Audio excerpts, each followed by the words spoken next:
kita datengin gak? Pasti mau aja sih, mereka sih happy aja sih. Nah itu aja dulu, karena Beda udah budaya ya. iya. Karena gue kepikiran gini, kalau misalkan mau jalan, gue mau agak jauh tapi juga ada belajarnya. Sesuatu kan, boleh. Tapi nice ya, thank you banget lu udah ngasih gue waktu untuk bisa Sama-sama. jadi gue terbuka. Hai, selamat datang di channel kami berlima. Kami berlima adalah Papa, Mama, Jordan, Judy, dan Vika. Kami berlima adalah keluarga hobi harian kami. Hari ini kontennya agak sedikit menarik sih. Hari ini kita akan cerita tentang homeschooling lagi. Nggak akan pernah bosan ngomongin homeschooling. Nah, seperti yang kita tahu, secara singkat deh aku ceritain kalau homeschooling kami itu lebih kepada tipikal konvensional, di mana orang tua saya dan suami yang mengajarkan kepada anak-anak. Saya mau kasih tahu kamu nih, ada lagi sistem homeschooling yang berbeda yang dari kami lakukan. Langsung aja ya, kita ketemu dengan keluarga yang satu ini, Pastor Olivia. Halo Pastor Olivia, gue pengen bilang pastor, she's a pastor. Sore Pastor Olivia. Tadi jadinya normal banget nggak sih kalau manggil Pastor. Ceritain dong, gimana aktivitas sehari-hari? Oke, sebelumnya halo semuanya yang selalu memantau channel kami berlima, termasuk keluarga kami juga selalu memantau channel ini karena memang seru banget. Anggotanya 5, kalau kami kan 3. Jadi yang seperti dibilang sama Mami Jordan nih, Ibu Grace. Aku nggak sih dibilang Ibu Grace aja ya, jadi aku Grace, dia Olivia. Ya, gitu ya. Oke. Nah, jadi keluarga kami juga melakukan homeschooling ini kurang lebih 4 tahun. Ya, 4 tahun. 4 tahun ya. Dan tadi ceritakan dikit ya mengenai homeschooling ya. Kenapa sih acaranya model itu berbeda? Jadi pada awalnya itu kami juga menjalankan homeschooling dengan cara yang mungkin dibilang Grace konvensional tadi itu ya, bahwa maminya atau orang tuanya yang turun tangan langsung. Tapi kemudian ya ada bocorannya tadi dikit dengan tugas saya dalam penggembalaan di gereja, ada waktu di mana kita kayaknya nggak bisa mengcover kegiatan homeschooling itu kalau harus kami yang turun tangan langsung gitu kan. Nah dulu sebenarnya itu kelihatannya saat materi-materinya masih simpel, masih bisa sih gitu kan, masih bisa karena misalnya kayak kami ada kunjungan ke jemaat gitu kan. Anak saya Joanne itu dia bisa sambil bawa lembaran kerja gitu kan. Jadi misalnya papinya ada acara teaching session gitu kan, dia bisa sambil ngerjain. Nanti setelah teaching sessionnya selesai, aku periksa gitu kan. Ternyata makin ke depan itu nggak efektif gitu kan. Jadi sebenarnya akhirnya membuat kita harus berpikir gimana sih supaya homeschooling ini tetap berjalan secara baik, ada peningkatan yang signifikan dari sisi anak, tapi kami sendiri juga tidak mengabaikan tugas kami dalam sistem penggembalaan di gereja. Jadi ada kesibukan yang meningkat dan juga materi yang semakin sedikit rumit dari yang sebelumnya. Terus dan akhirnya jalan yang kami tempuh sebenarnya baru mulai tahun ini sih. Jadi awal tahun 2000 sebelum corona. Jadi mulai bulan Januari. Februari 2020 di saat waktu itu kita kebanyakan banyak trip. Memang banyak sekali trip. Bahkan pernah ada satu ketika di mana papinya Joanne itu dia belum mendarat ke Medan, aku tuh udah harus naik pesawat gitu loh. Jadi kita tuh bahkan nggak sampai jumpa di airport gitu loh.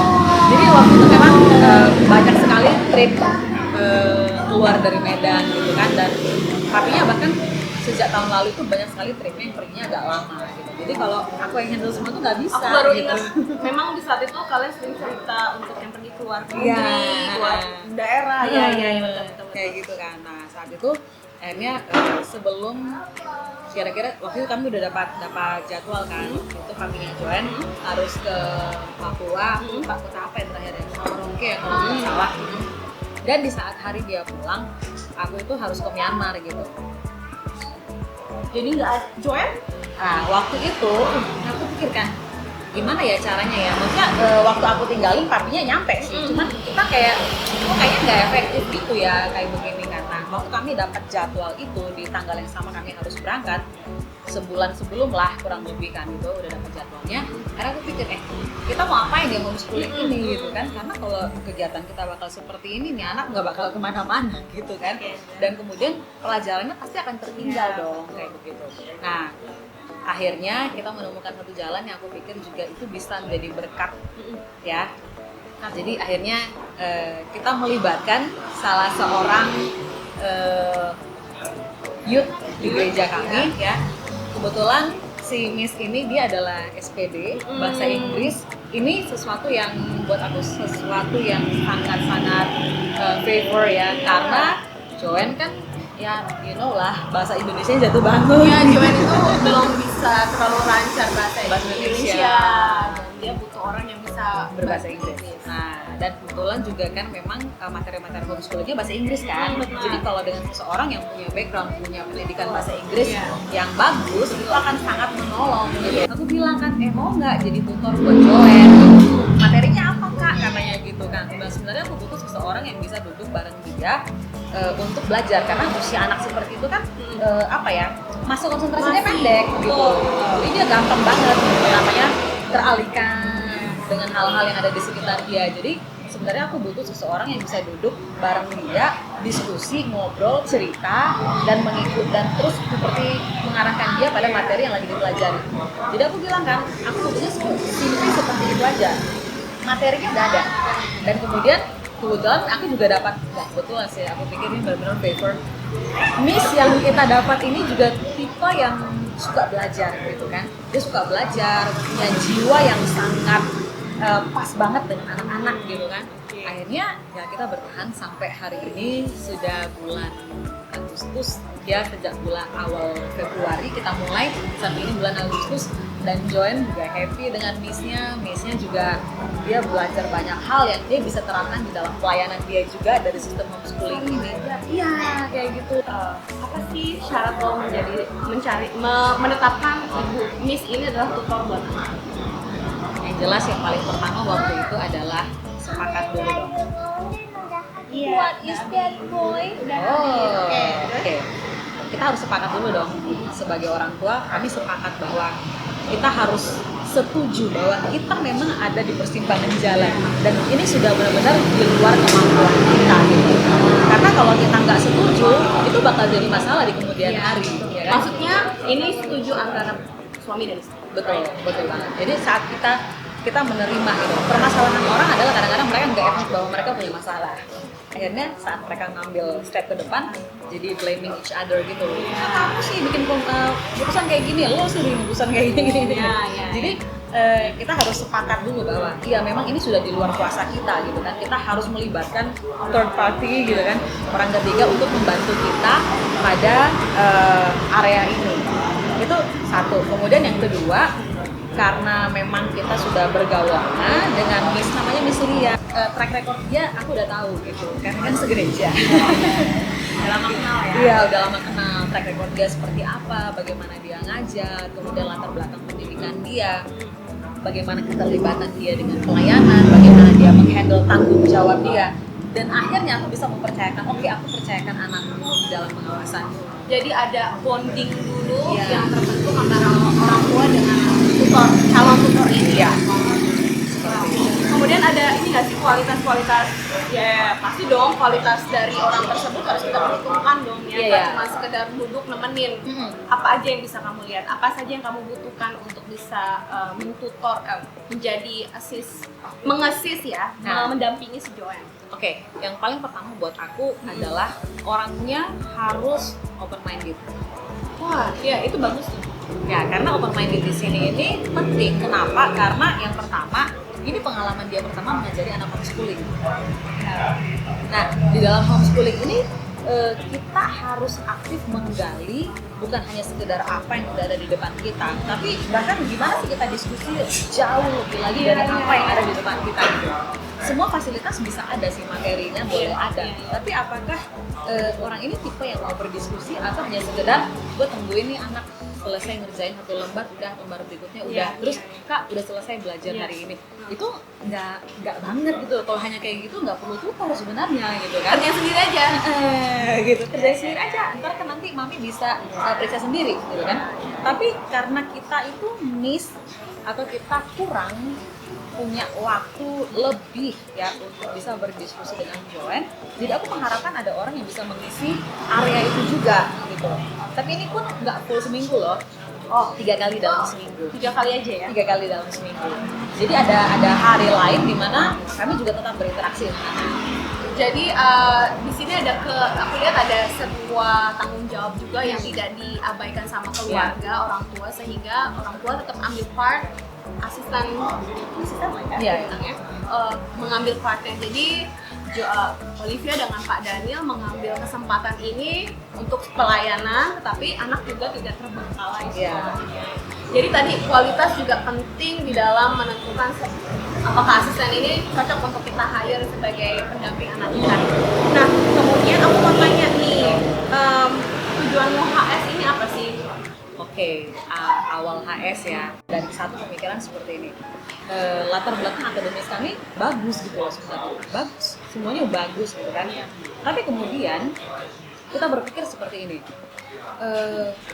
kita sampai pada tahap banyak hal kita bisa lakukan, tapi kami nggak expert dalam satu hal secara khusus gitu. Jadi kita rata-rata tuh bisa semua banyak hal, Bisa visual cover aja. semuanya.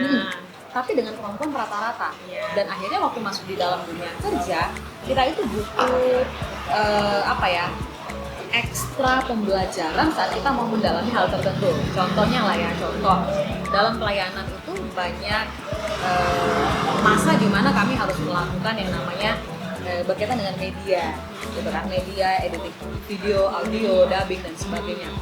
Tapi kita itu kayak modal nekat gitu loh, bahwa ya gue bisa, tapi kita harus cari lagi materi belajar yang lain karena kita nggak pernah mendalami sesuatu secara serius gitu kan.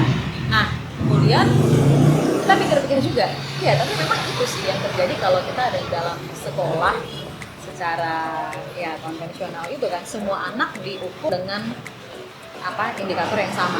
Jadi maksud lo adalah dengan homeschooling itu anak lo mau arahkan gimana dia itu interestnya dari awal. Sedini mungkin. Dari awal Ya. secepat mungkin mas. Secepat mungkin. Jadi kita nggak akan Menghabiskan membuang waktu terlalu untuk banyak hal yang energi, Nah. waktu, biaya. iya untuk hal-hal yang gini yang umum gitu loh. Karena aku pikir kan kalau seorang anak itu langsung dibekali kepada apa yang menjadi kekuatan dia, itulah yang akan menjadi penghidupannya di masa depan gitu. Hal-hal yang lain bukan berarti kita abaikan, Iya. tapi itu kamu nggak perlu untuk yang put a lot of energy pada area itu gitu, ya kan. Jadi kalau kita udah bisa memetakan dengan homeschooling ini, harapanku adalah kita bisa memetakan kekuatan seorang anak sedini mungkin. Kita bisa memetakan kekuatan seorang anak sedini mungkin. Kita bisa memetakan kekuatan seorang anak sedini mungkin. Kalian sebagai informasi, Joanne itu saat ini sedang diarahkan berdasarkan minatnya Joanne ya, ke piano ya, Iya. bahasa karet ya. Jadi dari usia berapa dia les? Dia mulai piano itu mulai 3 tahun. 3 tahun dan dia udah prestasi yang dia lakukan cukup banyak dan aku suka banget denger dia main. Mereka udah mulai cari-cari kampus mana, mau butuh apa. Ya benar. Jadi apa ya? Kita pun sebagai orang tua itu juga mulai mempersiapkan apa yang tepat untuk masa depan si anak. Jadi kita nggak salah persiapan gitu loh. Si anaknya maunya begini, ternyata kita nggak prepare ke arah sana gitu. Tetapi dia bisa ngomong gini bukan jadi gini loh, pas homeschooling gue pasti tahu kebutuhan anak. Enggak, itu perlu pendekatan observasi secara mendalam. Gue yakin mereka udah memperhatikan anak mereka itu dengan intensif banget sampai bisa nentuin oke, lu musik, kayaknya lu di musik, karena Joanne juga enjoy. Gue lihat tuh dia enjoy banget main pianonya, bagus banget. Jadi gue ringkas dari omongan lo bahwa lu pengen mempersiapkan anakmu itu lebih fokus lagi kepada apa yang Tuhan berikan dan melalui homeschooling inilah itu bisa diwujudkan. Benar? Ya. Ada yang mau tambahin, ada yang kurang? Selain itu juga aku pengen punya satu cara mendidik anak yang berbeda daripada apa yang dilakukan oleh orang tua pada umumnya, setahu aku ya. Misalnya contoh, biasanya ya bahkan dari zaman aku kecil dulu ya, misalnya seorang anak kan, dia ke sekolah, dia ternyata bagusnya di bahasa, nilai matematika dia kurang, gitu kan. Orang tua itu cenderung akan langsung cari guru les matematika, buat supaya apa? Mendongkrak nilai matematika dia naik, gitu kan, supaya dia lulus ujian itu tadi, gitu kan. Ya, yang nggak ada sih yang salah, cuman saat kita terlalu fokus pada kelemahan si anak, yang menjadi kelebihan dia ini nggak pernah diasah lebih tajam lagi, padahal mungkin kekuatan dia inilah yang akan menjadi penghidupan dia nanti, gitu loh.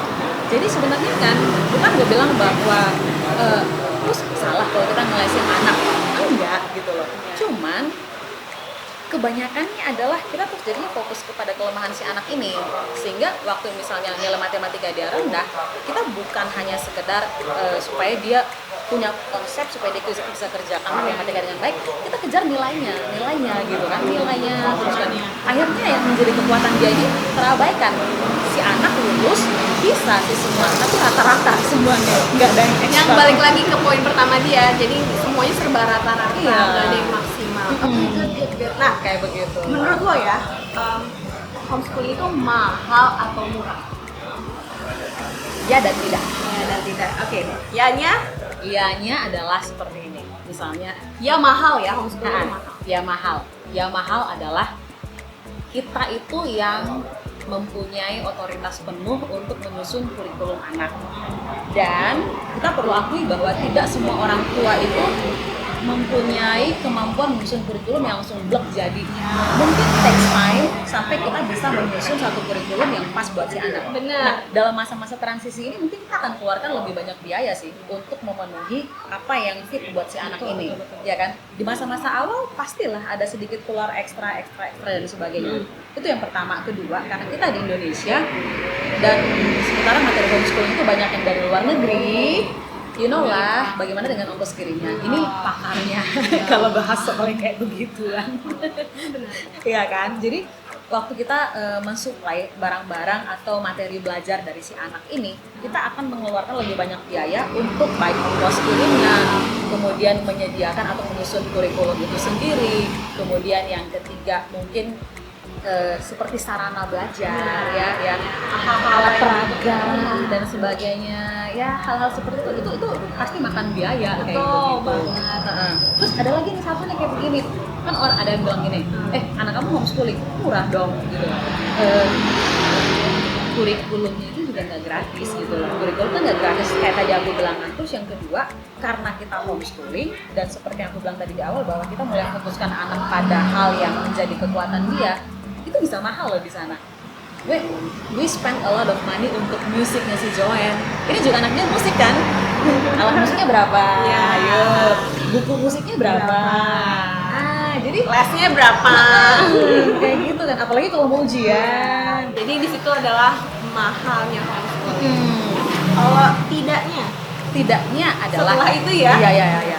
Nah, tidak mahal adalah kita bisa nge-terus kedua, mungkin hal-hal yang bersifat administratif dengan kelembagaan sekolah kita nggak keluar di situ. Contoh misalnya anak kalau masuk sekolah kan ada uang seragamnya, uang pembangunannya, uang buku, uang sekolah, kayak gitu-gitu kan. Yuran ini, yuran itu, segala macam kegiatan ekstrakurikuler dan sebagainya, yaitu kita nggak keluar lah untuk hal-hal yang bersifat rutin monthly atau per semester seperti itu.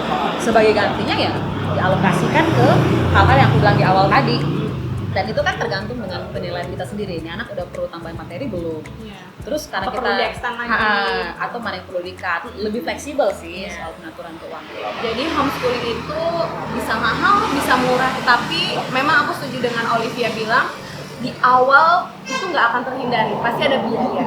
Itu tergantung lagi sih, balik lagi ke orang tua berapa yang bisa dia alokasikan ya.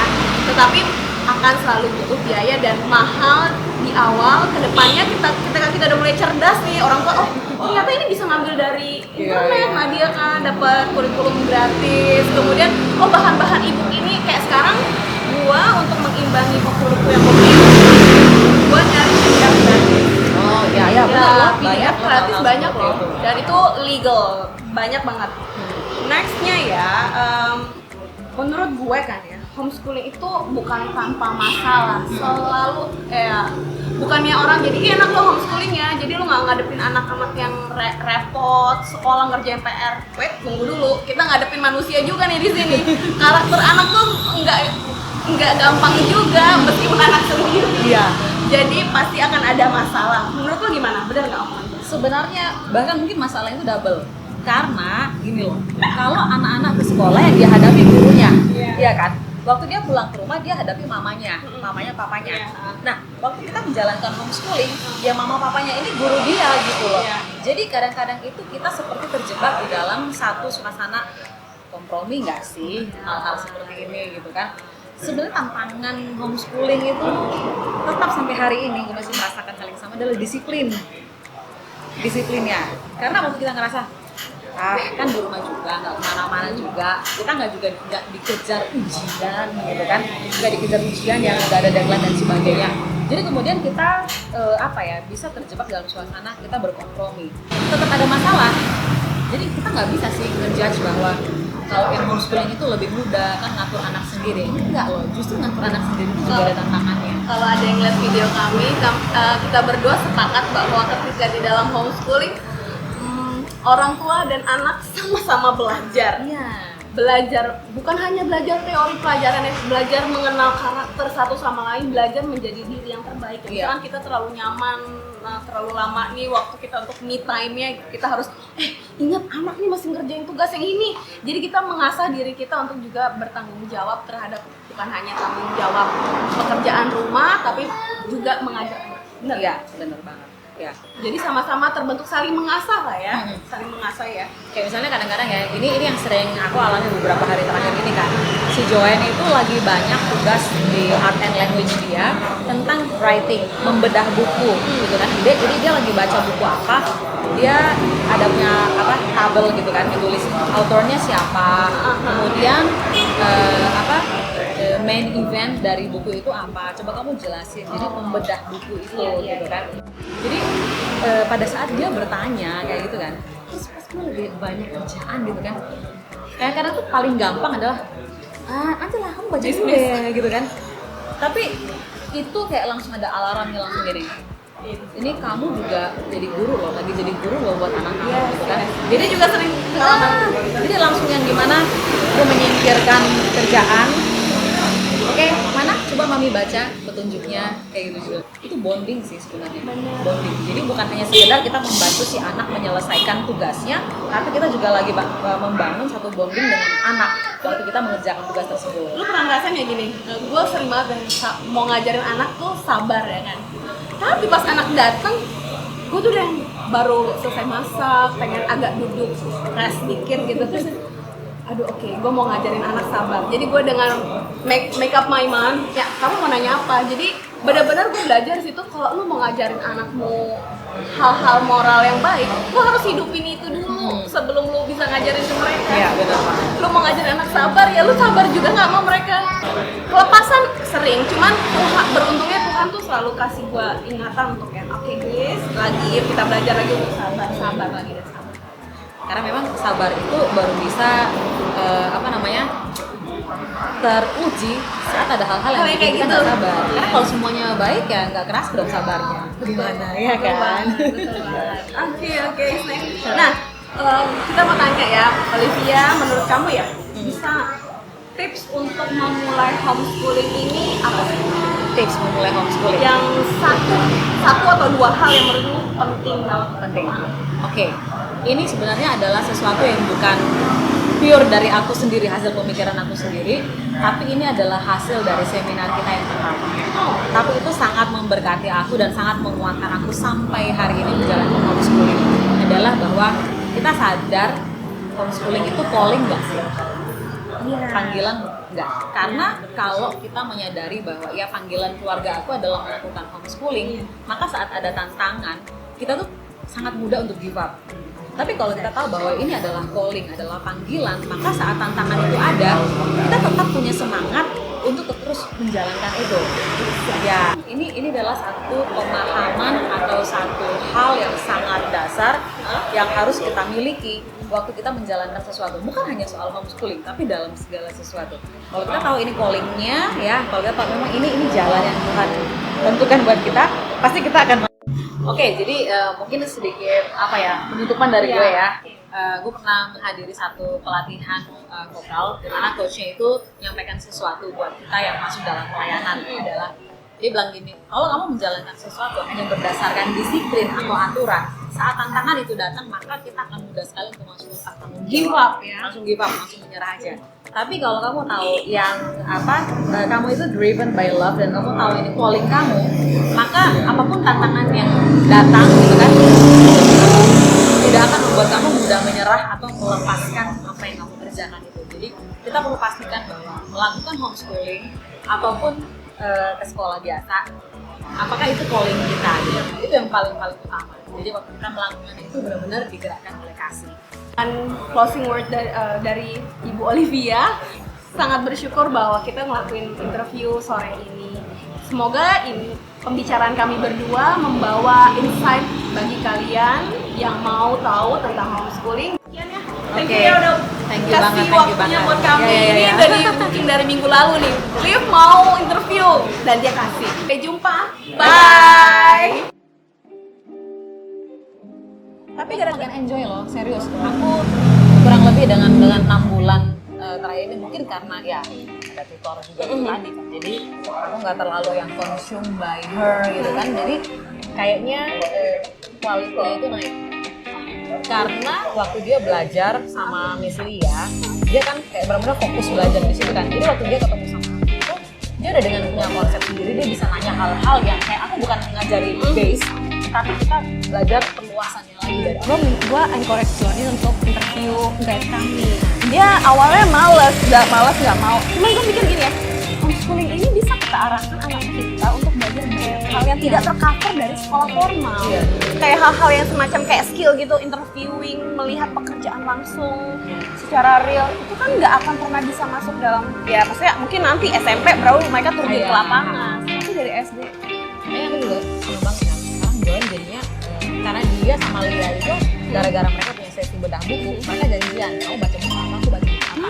Terus aku trigger mereka, aku nanti akan kasih kado buat yang punya review yang bagus gitu. Jadi dia juga termasuk mau baca. Karena banyak buku baca dia belum tersentuh gitu kan.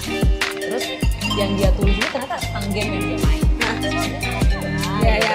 At least dia bisa menulis sebuah gambaran tertentu tentang apa ya. Ya walaupun itu cuma game. Nice. Thank you ya. Next time kita masih jalan bareng lagi. Kita udah seminggu ini baru ini ketemu ya. Tiap minggu ketemu. Bye. Thank you. Bye.